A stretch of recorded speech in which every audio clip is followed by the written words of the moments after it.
I'm Nicola Brandt, otherwise known as Perry from Doctor Who, and I'm just here to say I enjoy Dr. Freedom.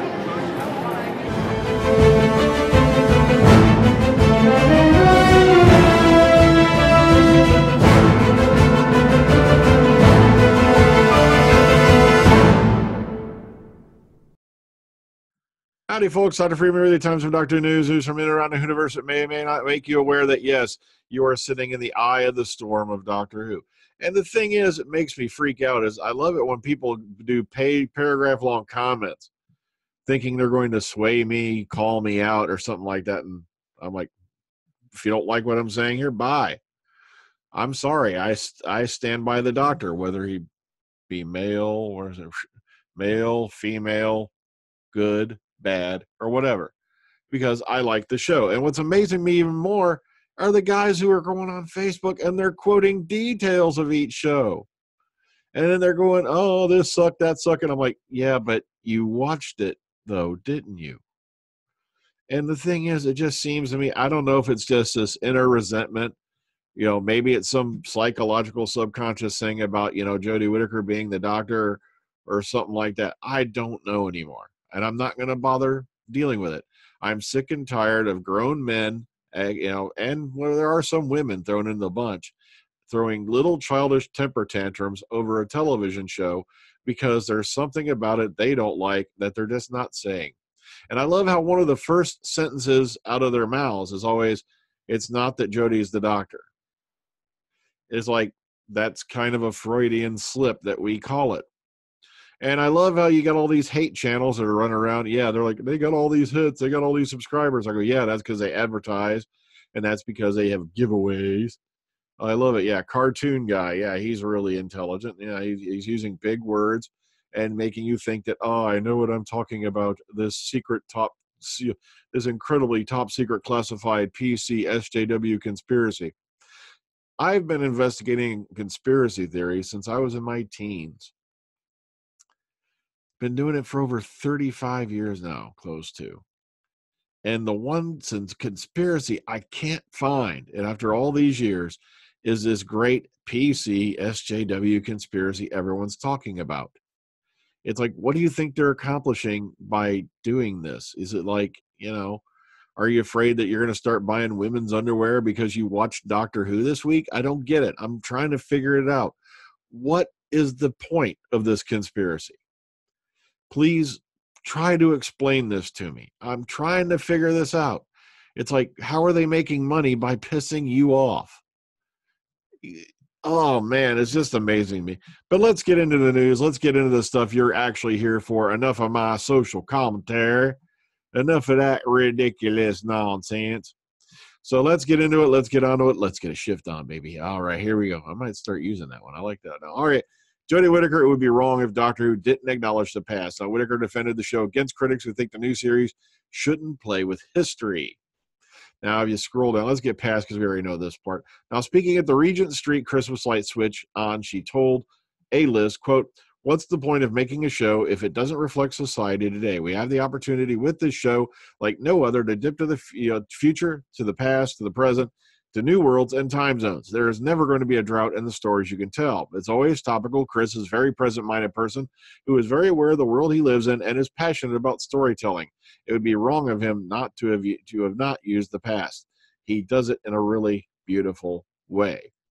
Now, let's halt here. Now, I'm hearing from folks that are going to remain nameless because I don't want people getting in trouble. I don't want anything going on.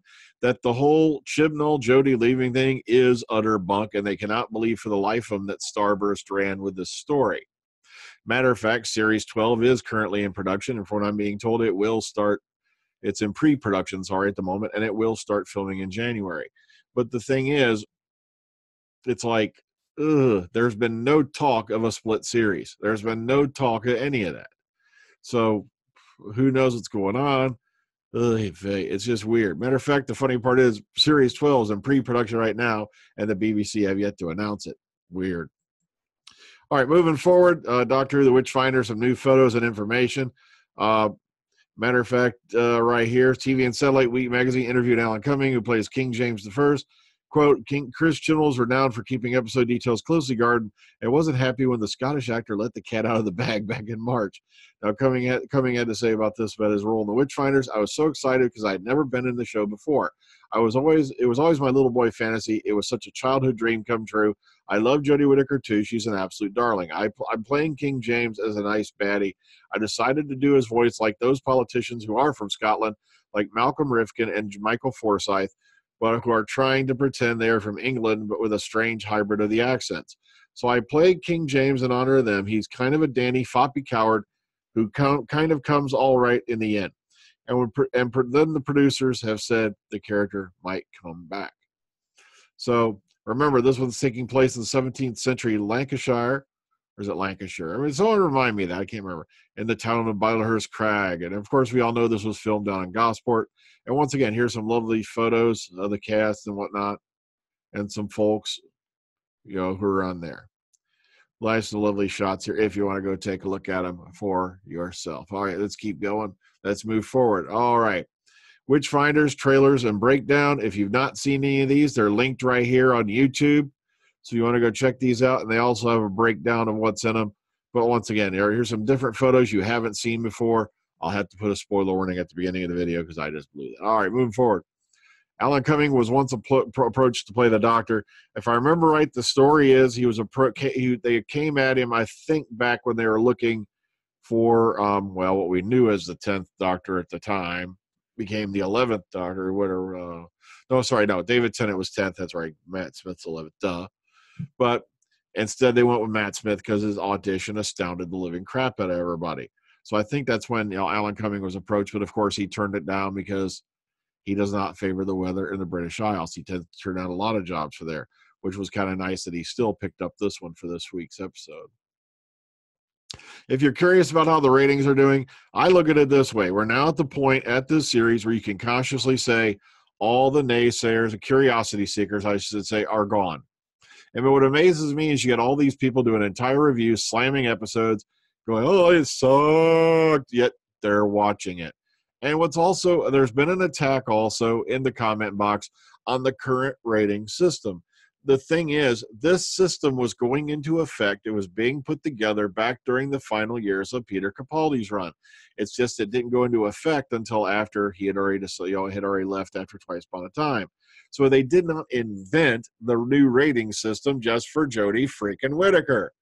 That's why I die laughing at some of these silly conspiracy theories, because if you've been with me, I was talking about the new BARB system back in the day when they were going to finally include online remote laptop and stuff like that viewings. So it's not new. They didn't just make it up to make Chibnall look better. Oh, my goodness gracious. But if you want to keep track of this, please keep this link because they do update this site occasionally, like weekly, for every episode. Okay. Episode 10, The Battle of Ranskoor of Kolos, which is going to be the finale for this series, as far as we know, is going to be airing at 6:25 p.m. on Sunday, December 9th. So once again, you're going to have another early start on that day.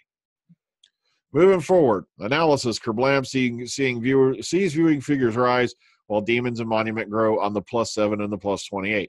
Now, the +7, of course, is for views over the 7 days after the episode aired. And now they also do a +28 system where they can track the views all the way up for the first 28 days after the episode aired. Once again, part of the new BARB system. It's been in the works for over a year or two. It just now they've got it started going into this year. And all shows get it, not just Dr. Frickin' Who. So you may want to read up on this and learn where your average scores are landing. And boom, boom, boom, here you go. Here's the audience appreciation index so far for Series 11. Once again, they are a bit low, but it places her on par with Eccleston and Capaldi, but short for Tennant and Smith. And once again, remember, the ratings are still above average given what we had towards the end of Capaldi's run. So it ain't going nowhere, folks. Get over it. And for you folks who are screaming Mimi tantrums like little children, you're not going to get your way. William Hartnell tribute documentary. Remember, they finally put up a blue plaque for William Hartnell, I believe, over at Ealing Studios. And now the stuff, regarding it has been uploaded to YouTube if you want to go watch it in the documentary and whatnot. So be sure to go give that a watch, especially, if you're feeling a little nostalgic for Classic Who. The Time War continues for Big Finish. They've announced 3 more box sets depicting what happened to the Time Lord's home planet of Gallifrey in the ultimate battle across time and space.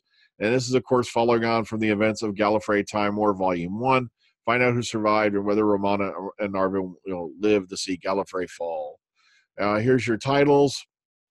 And here's a nice, nifty little trailer bit for you if you want to go play it. Check it out. And now I saved this one for last on purpose, because one of my favorite things, once again, is the quote-unquote social issues, being bashed into our heads. And I love this article because this was put up by a friend of mine on Twitter. The Sartorial Geek posted this: except for that time, political and social awareness in Doctor Who. Now, get ready for this. Here's my favorite ones.